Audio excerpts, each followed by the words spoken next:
What's going on, everybody? It's me, Shane. I'm here to give you another Yashahime Princess Half Demon episode review recap. Today's episode 30, Hisui, the Demon Slayer. And if you even pay attention to my videos, I got a fresh cut. I did something with whatever you want to call this. Got one of my favorite anime t-shirts on. It's time for us to get rolling. But before we get rolling, please, if you're new here, give me a like, comment, subscribe. Definitely subscribe. Pardon me, we're trying to get all the way up to 200. We're going to keep rocking it all the way up, guys. So, let's get right on into this because I love recapping these episodes because it's wonderful. And I got some water here. So, this is possibly one of my most favorite episodes of Yashahime in a long time. So, as we all know, Setsuna is able to sleep now because Sesshomaru cut that butterfly and said, hey, you want to save your mom? Cool. Figure out how to use that naginata you got. She's been asleep for 2 days. 2 whole days. Of course, Toa is being a sister con as usual, and Kaede asks her to handle, they believe an apparition has been messing with the fields because the fields have been ravaged. And almost immediately, ninjas come from the ceiling and take Setsuna. Setsuna is now at the castle of what's her name? Aiya, sorry. Of Aiya. You know, Aiya, the princess that wanted to get back at everybody and mess with everybody's heads and screw with everybody's lives. Well, she is in need this time. And we see a Setsuna dressed in a traditional multi-layered kimono, red rouge at the bottom. She looks beautiful. She looks adorable. It is amazing. And she's asking Setsuna to double for her. Setsuna's the same age and same height, and she's saying, please, because Setsuna was going to leave, and she begged her with her fake tears and said, please stay. And when she tells Setsuna she wants her to double for her, she's like, all right, I'm leaving.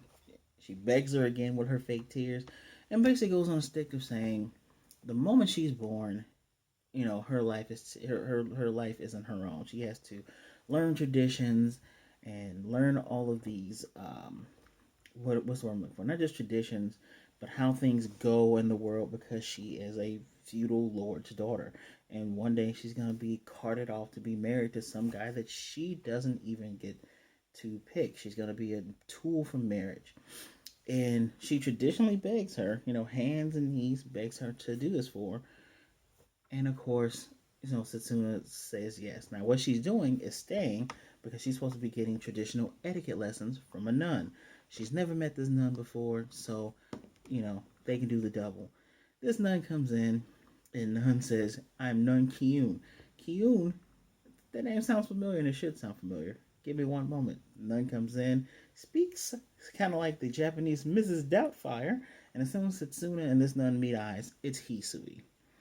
Hisui's like, Setsuna, Hisui, what the heck are you doing here? Well, unfortunately for him, the nun that was hired was his sister Hisui. Now, Setsuna, I don't think has traditionally met the twins, his older sisters, Gyakto and Kiyun. Gyakto is the one who makes the demon weapons. Kiyun is the nun who's taken after their father. And one day when Hisui was just, grooming Kirara and petting her, his sister came in and says, oh, I really need your help with something, but you do seem busy. Just the cute guilt trip. And while the princess has a, oh, ho, ho, ho, Ojo-sama laugh, his sister has a, ah, ha, ha, ha, ha. I like the unique princessy Ojo-sama laughs, and this did not fail to deliver. She basically asked him to do this, and it's funny because Hisui, as you can see back here, this isn't in good resolution, but his hair is black. Somehow he's able to make his hair that dark shade of green that the twins are, and he doubles for her. And the crazy part is she says she has other matters to attend to. I don't even think she does. She's probably gonna take that fat load of money that she got from the Lord to teach her and probably do something with it. But we do see the twins travel with the box, and they go to the northern Demon Slayer tribe. And the northern Demon Slayer, he gets the weapons from Gyakoto, and he says, "Hey, I need your uncle Anikahaku to do something for me." We're gonna find out what that do something is later. So, I got to speed up on my notes because I love this episode. He's in Hisui basically says, his sisters are smooth talkers just like Moroku. And remember, Setsuna has deep reverence and deep respect for Moroku because Moroku was the one that helped put the seal on her to, control her powers when she had no other recourse. And he says his father, sister, mother aren't the easiest people to deal with, and sometimes they have to someone, what he says someone has to it's hard to explain. He's the baby of the family, so he has to kind of deal with all these personalities. And someone comes and they have to do the pretend, Isui's doing his best feminine voice, and Setsuna is preparing the ink because they're supposed to do a traditional waka poem. I don't think waka poems are just like I forget the name. I'm sorry, haikus. I forget the type of poems waka poems are, but traditional. You do the calligraphy and everything with them, and it's a funny moment where they're pretending to have this whole entire scene, both of them not being who they're supposed to be. And after it's the feudal lord that's watching them, and they can hear him be happy that his daughter is learning down the hallway. And he's always like, yeah, so go ahead and do this waka poem. He's like, why do we need to keep this up? And just like his parents always say, always take a moment to, learn. Never neglect your education. So he has her read about the waka poems before actually writing one, because the poem is something that comes from the heart. Toa comes back looking for Setsuna. She's freaking out, and Kaede's like, well, she probably just got up and went for a walk. Calm down. Seriously. The sister con thing is wearing kind of thin. All right? Calm your ass. Meanwhile, at the same time, she can't find Moroha. Moroha has been trying to hunt demons or at least pay up debts and everything like that, but she can't. She can't because everybody knows that she's Moroha and they're running away. This is a hilarious thing. So Setsuna is done reading what the Waka poems, and you know, Hisui, like I said earlier, he said, his mother and father always said, don't neglect your education or cultural enrichment, which is very responsible for his parents. And again, Setsuna's like, oh, Monk Moroku said that. Despite how he is now, which Hisui doesn't have the best feelings towards his father, they're way better than what they were at the very beginning of the series. But he's saying, despite how he is now, his father made sure he got a proper education. We get the nice flashback of cute little Hisui learning with his father. And Setsuna asks, how come you didn't be a Buddhist monk like your dad? Well, Kyun, she did that already. She fell into his footsteps and is doing the nun thing. And when you think nun, it's not like traditional Catholic nuns, not like the fake nun we saw earlier with the sea demon lady. It's just she even wears like the same outfit that Moroku kind of sort of had back then with the traditional garbs and everything. It was pretty cool. Calm down, cars. Anyway, and before he could, his sister Gyakuto, she took over their mother's demon weapons workshop, so there was no room for him. He kind of felt like he had no path and nowhere to go. And this is one of the highlights of this episode. Ever since this episode was previewed, and I'm interjecting a little bit in here. Ever since the episode was previewed, some of the groups I'm on Facebook or Meta, or whatever the heck you want to call it, there's a lot of people who hate on Hisui, especially given that first season of this show, while nice, wasn't really the best at explaining characters, wasn't the best at explaining lore. I want to say maybe they were trying to build up characters' personalities, but this season's doing a really good job of filling in where they failed on this one. And it's kind of a good thing that the first season of the show was well received because of previous fan loyalty. Because this fills in why it seems like Hisui isn't really gelling with his family, because he feels like there's no room, there's nothing for him to do. Dad's tradition is being passed down to one sister, mom's tradition being passed down to another sister. So Kohaku actually helped him. One day when he was traveling, this big bug demon thing was attacking him. And Kohaku on top of Kirara, he has his kunai with chain and he's doing his thing. Before Kohaku could get eaten or killed, he defended him and had a nice little clash standoff with him. That's where Kohaku got that scar from, defending Hisui. And ever since he saw how honorably his uncle had fought, he wanted to follow him. And he felt it was best that he be away from his family, because if he stayed around with them, they would continue to baby him and treat him like the baby of the family. Now, Setsuna doesn't particularly get it because she doesn't come from a traditional family, which is very, very understandable given that the series is revolving around someone trying to murder all of them. And yeah, that's kind of the sad part. We get quiet moments with beautiful Rouge having Setsuna just reflecting on everything. I think now that Setsuna is more closer to Toa, because Hisui even mentioned this. You fell for you felt sympathy for the princess. Toa's starting to rub off on you, and Setsuna technically, in my opinion, is the more interesting of the two sisters. Possibly because I like Shishomaru more. From Inuyasha, Shishomaru was my favorite character, so seeing her kind of be like a young female, more talkative version of her father, I enjoy that. But suddenly, someone else comes up, and before they can even pretend, it's one of the princess's guardsmen.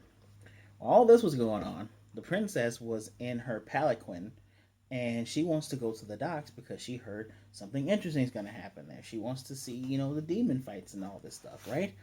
Well, one of her guys come up and says the princess has been captured by the demon, and the demon is this giant octopus demon named Taco Newton. So she wanted to go see the demon, end up getting captured, and Hisui, this thing is just shaking her all around. It's pretty funny. And Hisui tells Setsuna, "You stay here." He dresses up a mannequin to pretend to be him, who's pretending to be his sister. So you got a dude disguised as a dude playing another dude, but she needs to stay there just to keep the illusion up.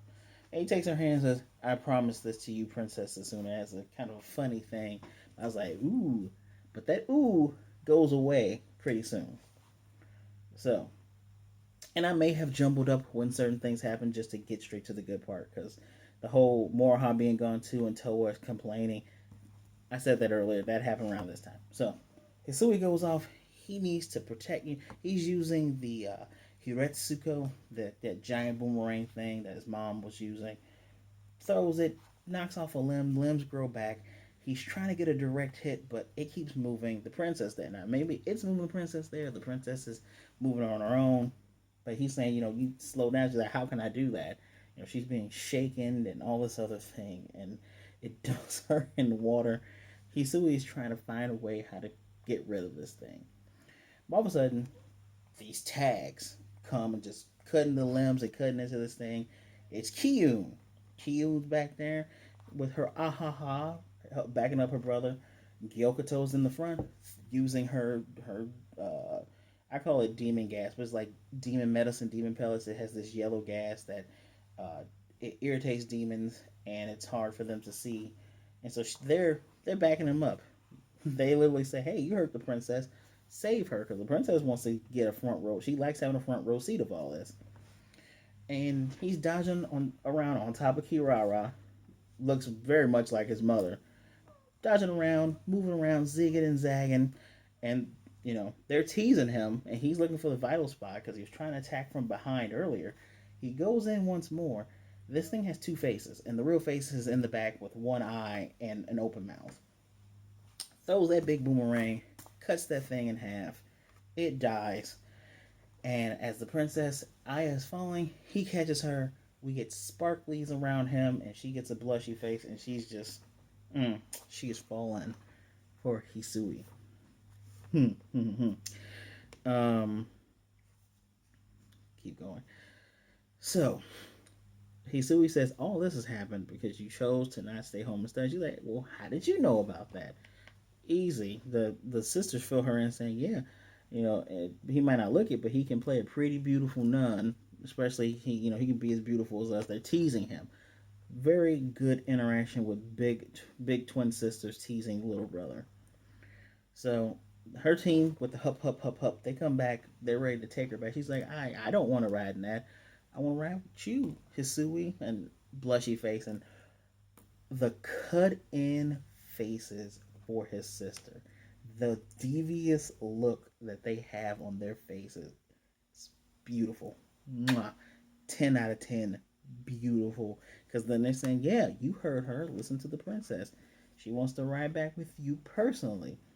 And he's like, oh, she wants to ride on Keep Round Round. The princess is like, no, but whatever. She gets on behind him. She's holding on tight. And he flies off. And the sisters remark on how he's still pretty immature in more ways than one.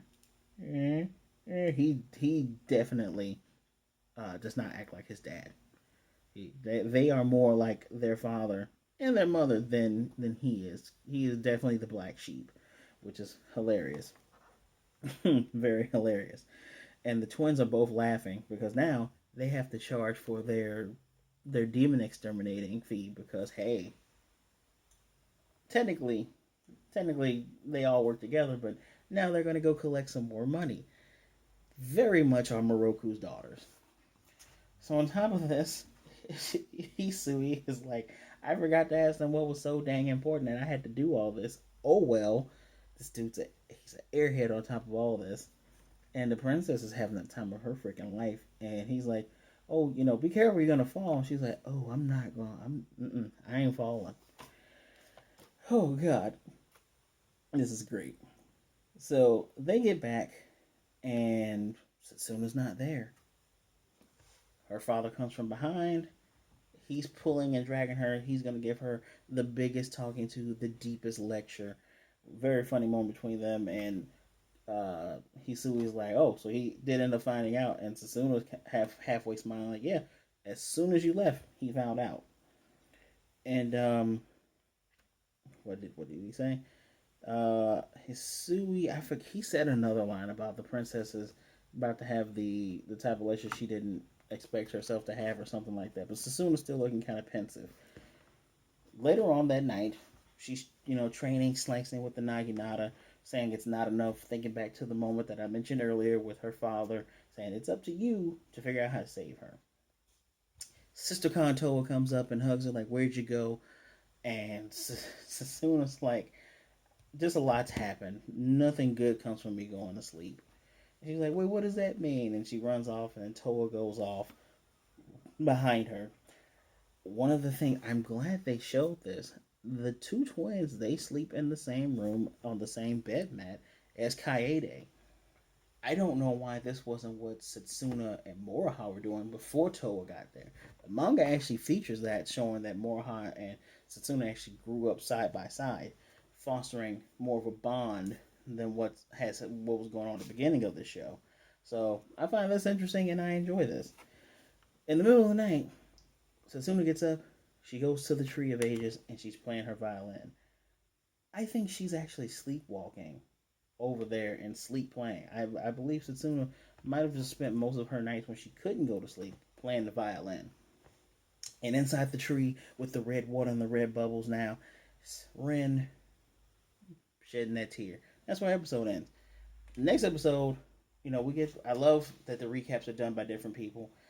And it's Moroha, and Moroha is pretty annoyed. She's like, man, because of my mother and father, I can't kill any demons. But remember, her parents are famous, and now that she has met her parents, it's kind of like an unlock in video games. Now that you've unlocked this achievement, everyone knows, like, we know whose kid you are. Get away from us. But apparently, I think Takachiyo is not the son of Hachichin, the Tanuki guy that hung out with Moroku. I think that's his brother, because she says Takachiyo wants to hire her to help with his brother situation. So, I'm going to start with what I ranked this episode. It's a 5 out of 5. Now, why wasn't the other episodes 5 out of 5? Why were they 4 out of 5s when they were, giving out information and stuff? Because I don't think I gave last episode a 5 out of 5 either. or the one before that. This is a 5 out of 5 because this feels like the show we all fell in love with, Inuyasha. This feels like Inuyasha. What does that mean? Well, sure, Inuyasha focused around Inuyasha, obviously, and Kagome. But then we did get episodes when we got more people in. We got episodes that were about Shippo, that were about Moroku, that were about Sango. I'm not even counting the Sango Kohaku arc with that whole situation. We got episodes that were about Kagura. Remember Kagura? We had episodes that were about Kikyo. We got stuff that was about Shishomaru and then how you met Ren. This is the show I'm looking for. I'm looking for something where give me a reason to care about these characters. Sure, when I was on several of the groups saying you need to give these guys more time to flesh out these characters because this season is completely different than last season. What's going on now is so different, and it's so much better because now we're not wasting time with one-offs. This isn't really a one-off. This is explaining where Hisui fits in the world, where he fits in the group, where he fits in his family structure, and we also have time to see, Setsuna lamenting or reflecting on her lack of understanding the family square, on the family situation, family structure. On top of that, this dude got a princess to fall for him. He will probably be married if we do a time skip. If we do another time skip, he's gonna be with the princess. I'm calling it now. I ship them. Hisui and Aiya, OTP. Actually, that was part of my notes. I enjoy seeing his struggle on who he needs to be. I can't be like mom because Gyako is. I can't be like dad because Kiyun is. I can't have everybody always defending me. I'm gonna find my own way. We saw why Kohaku got the scar on his face. We do get to see a potential love interest. That's not Setsuna. So all of you who didn't want him with Setsuna, there you are. Congratulations. The twins are unique. Why they may share, I can't tell if it's the same voice actress for both. It probably is, but while that is the one similar thing, they definitely are somewhat different. The one that has the ahaha and the Gyako, she's pretty chill. Like when attacking, she's super chill. The other one is, upbeat and whatnot. I thoroughly enjoy that. Setsuna in a kimono, adorable. Hisui plus I, FTW, OTP, I already said that. And this felt like Inuyasha. 5 out of 5 episode. I want more like this. And next episode is doing more of this character backstory that we needed so much from the first season. High five, daps, thumbs up. Who's happy? This guy right here. That's right. That's right. But please, pardon me, please let me know. What did you think of this episode? Leave me a comment down below. Did you enjoy it? What was your favorite part? Are you elated like I am? Because I'm super elated. And that's funny coming from a guy who is a hardcore Moroha fan. I am now on the Hisui train. Choo choo. Give me a like. If you're new here, subscribe. If you aren't new here, hit the notification bell to be notified of more videos like this. Do these every Saturday.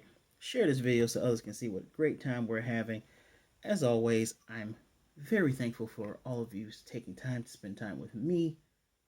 Please, be good, be blessed, wear a mask, wash your hands, take care of yourselves, please, physically and mentally. Be good to yourself, be good to others. Either way it goes, don't be a jerk. And I'm just letting you know, there's always someone there for you. If you look, my social medias are right down here. You want somebody to talk to, holla at me. I'll talk to you about comics and anime all day and night. You want to talk about some real stuff, I'll do that too. As always, I will definitely be seeing you and you next time.